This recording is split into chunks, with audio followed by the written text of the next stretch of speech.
Boonk Gang. Now that's a creator you most probably haven't heard the name of or even thought about in the last 4 to 5 years. Understandably so, considering the reputation he built for himself in 2017, which made him one of the most despised influencers of all time. Boonk is a Floridian man who had the internet on strings for all of the wrong reasons, but could not stop getting attention from media outlets and internet celebrities, which was ultimately fueling his fire to carry on committing acts at 20 years old. Filming himself stealing from shops or people, stealing pets, destroying shops, and other actions that made the vast majority of people wonder why he had a cult following, it was clear to see that hundreds of thousands of people were preying on some kind of reality check for Boonk. Eventually this did happen, but someone like that doesn't just fall off the face of the earth overnight and disappear, so how did the story of the rise, fall, and rediscovery of Boonk Gang pan out? As far as I can tell, Boonk Gang, or now known as John Gabbana, originally shot to fame in 2017 with his trademark phrase, Boonk Gang, a lot of gang, you know what I'm saying? Boonk Gang, got the bees on, you know what I'm saying? Woo!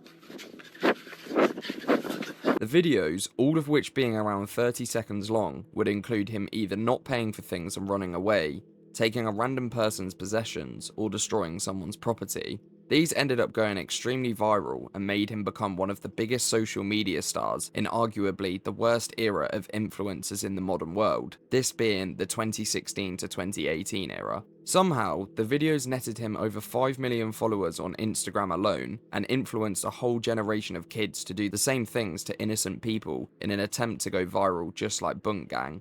At first, some of the videos did genuinely seem like scripted pranks or skits. However, the more they went on, the stranger the situations were becoming. For example, he stole a puppy from the owner and ran away, jumped onto a street vendor's table with all of their products and ruined the whole setup, disrupted church services, and so many other acts of disrespect.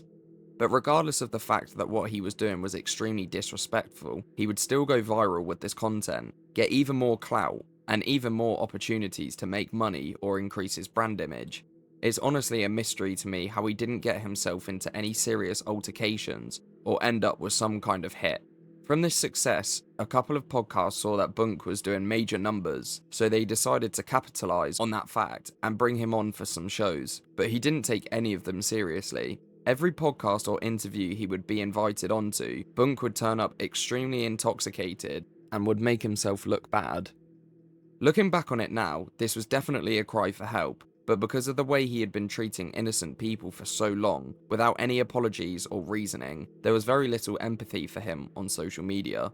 This persona of John's kept getting bigger and bigger, even to the point where the Migos shouted him out on the song Gang Gang from their album Culture 2 back in January 2018. Around this time, Boonk would begin picking his music career back up and featured a handful of times on World Star's YouTube channel, with all of his singles receiving at least 1 million views. Everything was looking extremely successful for Boonk.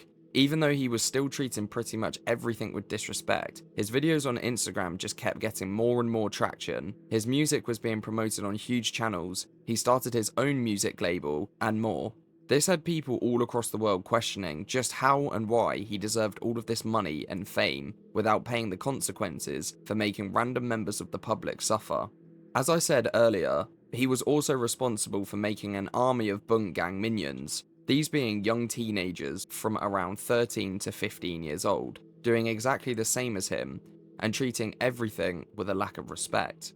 This would be the period that people like Boonk, Woah, Vicky, and Lil Tay were probably the most disliked creators in the Western world, and for perfectly good reasons, because of the way they were carrying themselves. They were constantly making themselves look like fools, and were being rude all for content.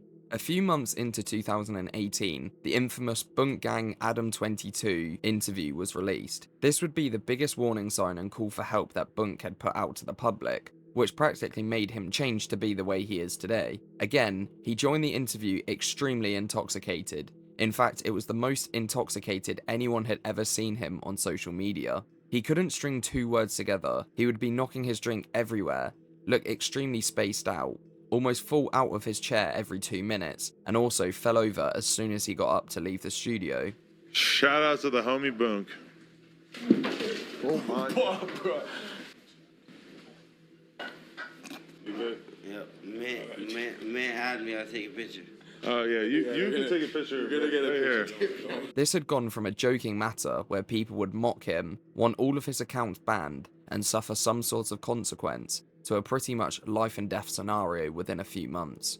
The comments on this interview are filled with people who admitted that they didn't respect or appreciate Boonk's actions or behaviour, but were genuinely concerned for his safety and hoped this would be the final warning he needed to turn his life around for the better.